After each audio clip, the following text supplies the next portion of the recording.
बिस्मिल्लाहिर्रहमानिर्रहीम, अस्सलाम वालेकुम।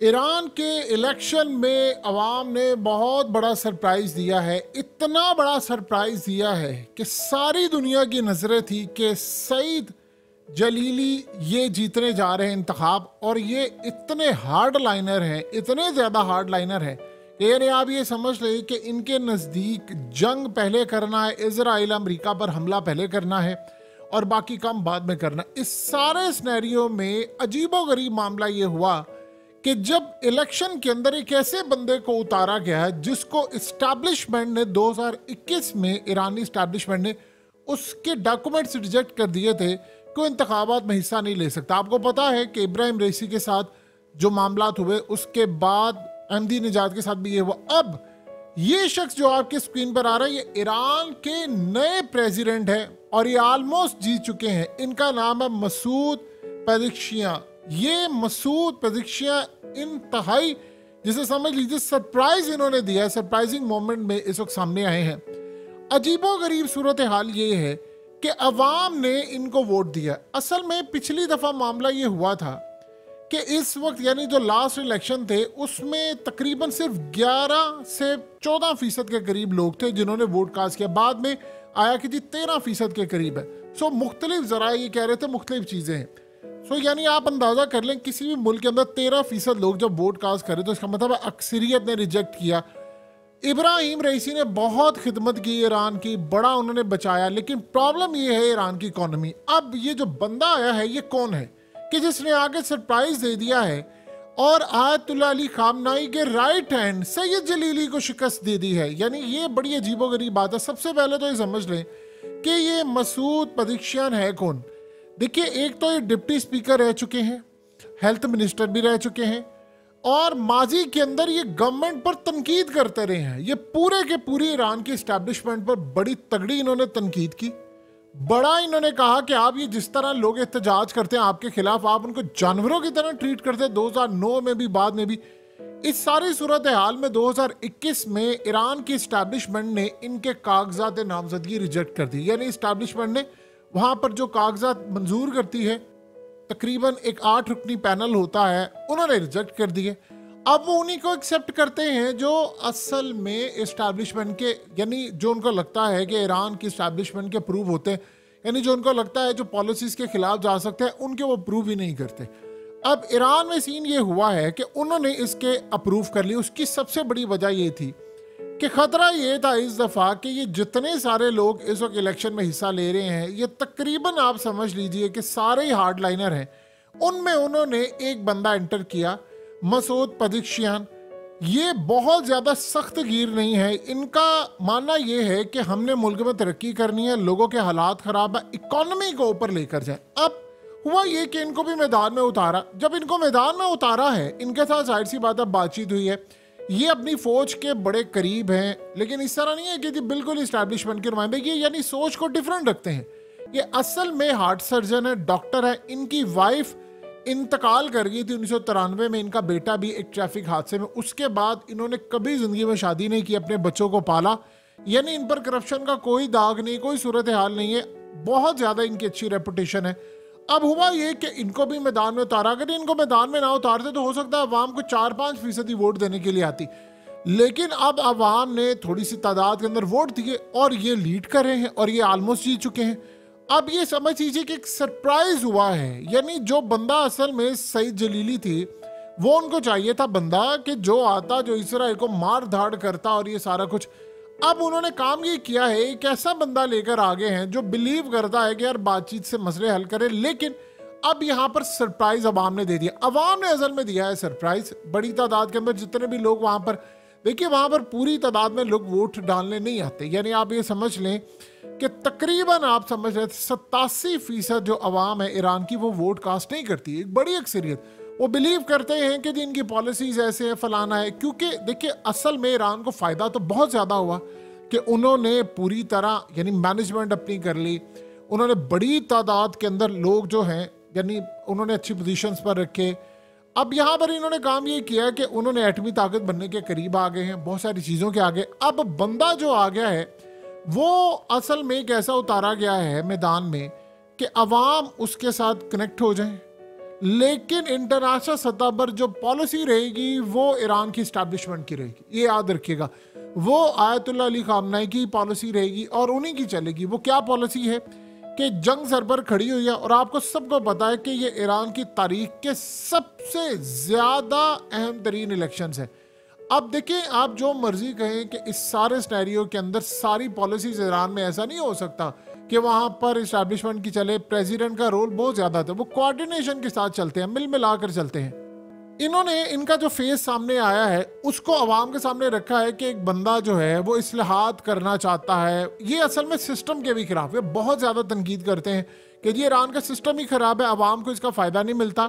लेकिन हमने डिफेंस के मामले में आगे चले गए, हम एटमी ताकत बन गए, हाइपरसोनिक मिसाइल बना लिए, सब बना लिए, सब कुछ कर लिया हमने।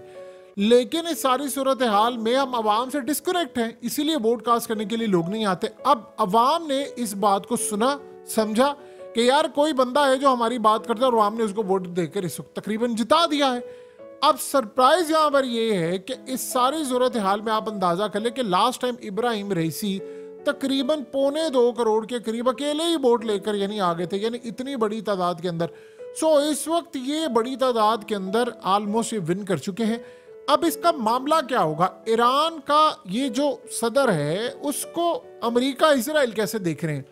देखिए, दो चीजें समझ रहे। उनको ये लग रहा है कि हमारे साथ हुई है बड़ी ट्रिकी सिचुएशन, और ये बात वो समझ रहे हैं कि ईरान की एस्टैब्लिशमेंट ने सर्वे पहले करवा लिए थे और उनको पता था कि अवाम की अक्सरियत इनको वोट दे देगी या नहीं देगी। इस सारी सूरत हाल में उन्होंने कहा कि उनकी मर्जी के बगैर डॉक्यूमेंट्स इसके अप्रूव नहीं हो सकते।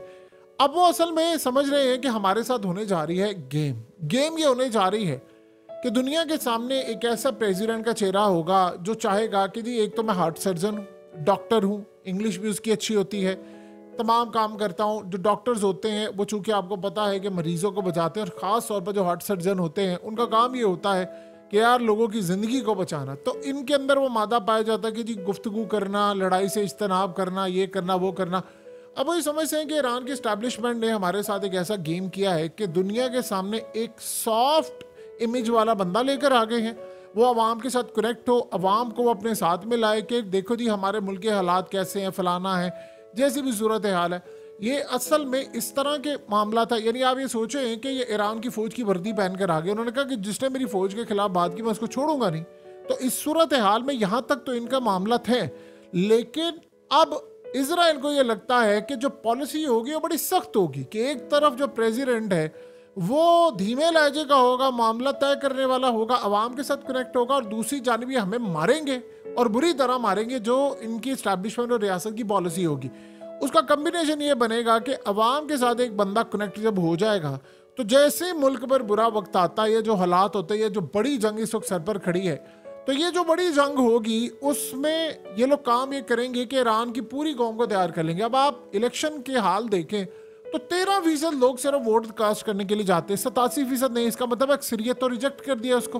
तो फिर इस सारी सूरत हाल के अंदर जो 87% लोग हैं ईरानी, वो असल में उनको एक कनेक्ट करवाएंगे कि देखो मैं आया हूं, मैं 8 साल रहूंगा, मैं सिस्टम को बेहतर करूंगा, मैं चीज़ों को बेहतर करूंगा। ये ईरान की तारीख का सबसे ज़्यादा खतरनाक तरीन मोड़ है, जहां पर इजराइल ने उन पर हमला करना है, अमेरिका ने हमला करना है, बाकी ताकतों ने हमला करना है। लिबनान की जंग छिड़ी हुई है और वो जंग पूरे खित्ते को लपेट में लेने के लिए जा रही है। सारे मिडिल ईस्ट में अगले 8 साल में बाद तो आप देखेंगे कि मिडिल ईस्ट का तो नक्शा ही बदल चुका होगा। कई मुल्क तो सफ़ाहिस्ती से मिट चुके होंगे। हो सकता है इसराइल आधा सफ़ाहिस्ती से मिट जाए, या हो सकता है उसके बहुत सारे जो शहर हैं वो वापस ले लिए जाए। यानी आप सोच भी नहीं सकते कि एक बंदा 4 साल के लिए आया है तो वो क्या करेगा जाकर। इस सारी सूरत हाल में जो सबसे ज़्यादा अहम तरीन मामला है वो इनकी एंट्री करवाई गई है। अब ये जीत गए, अवाम ने असल में इनको दे दिया सरप्राइज।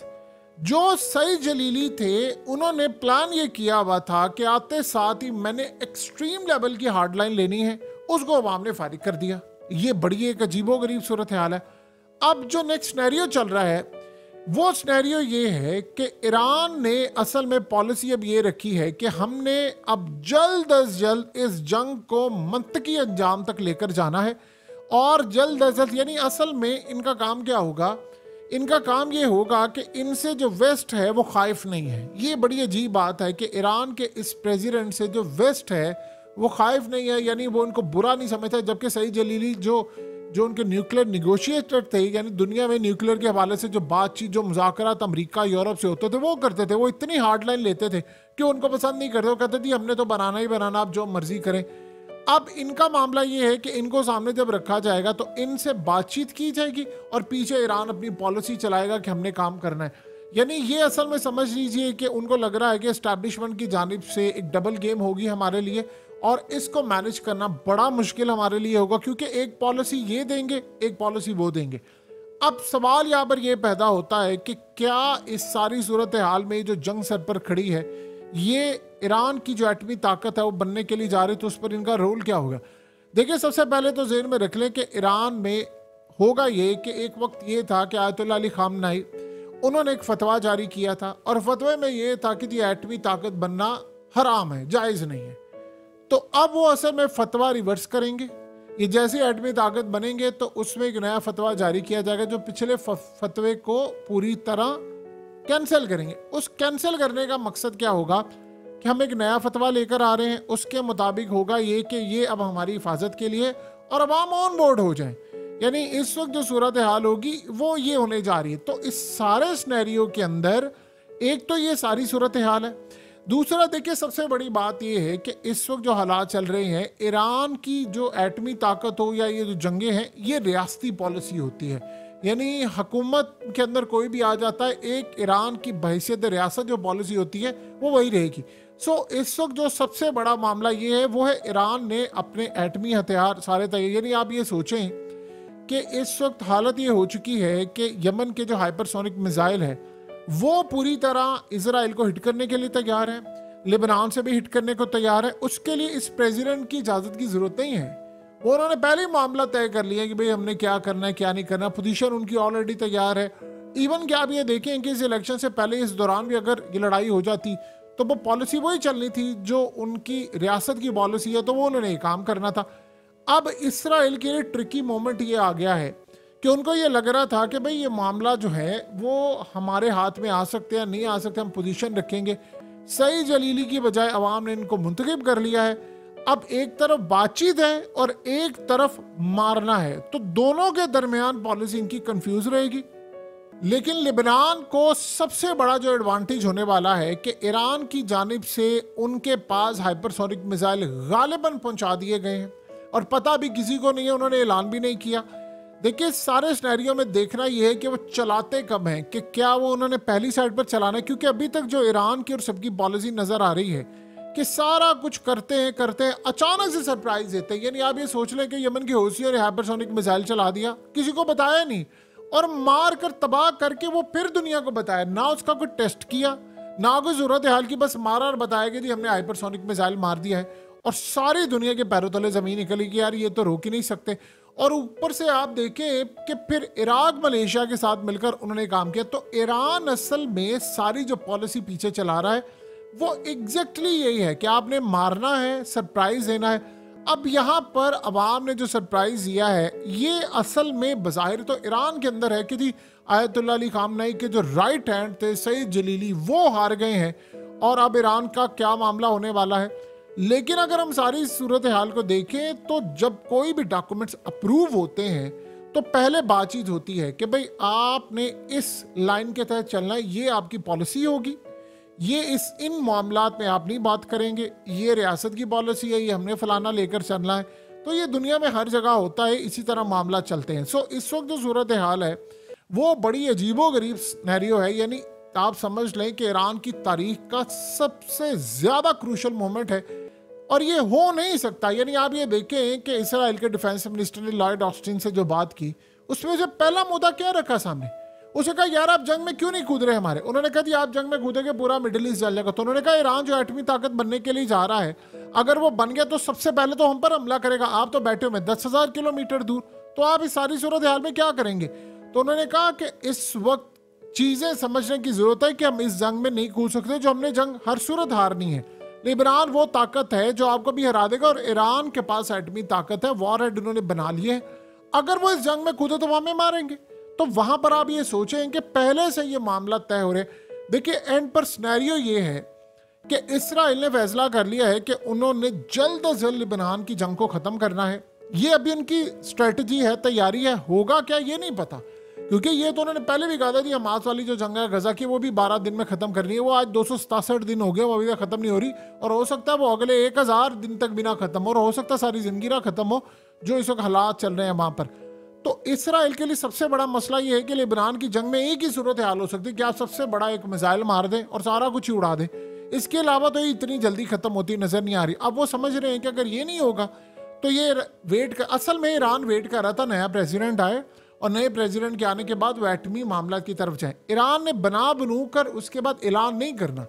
जब उनको लगेगा कि अचानक कुछ उन पर हमला या कोई चीज होने वाली है, या हो सकता है वो मार कर बता दे कि हम एटमी ताकत बन गए, क्योंकि इस वक्त दुनिया का सबसे बड़ा मामला ये है कि उनको परवाह ही नहीं है इस बात की कि वर्ल्ड क्या सोचता है, पाबंदियों का मामला क्या है, क्या हमारे ऊपर हो सकता है, क्या सिनेरियो है। तो करते करते जो सूरत हाल इस वक्त पैदा हो रही है वो आज बड़ी अजीब यानी चीज़ एक देखने को मिली है कि ईरान के अंदर अवाम ने दे दिया सरप्राइज, और ये सरप्राइज बड़ा हैरान कुन है।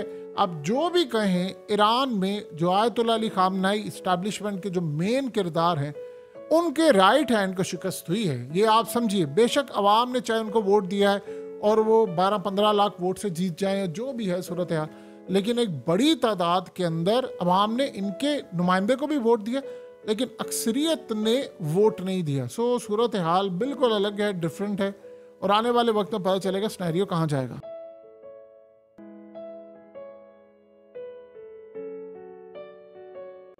हकीकत टीवी को सब्सक्राइब करना मत भूलें, वीडियो को लाइक करें, शेयर करें, और कमेंट सेक्शन में अपनी राय का इजहार जरूर करें।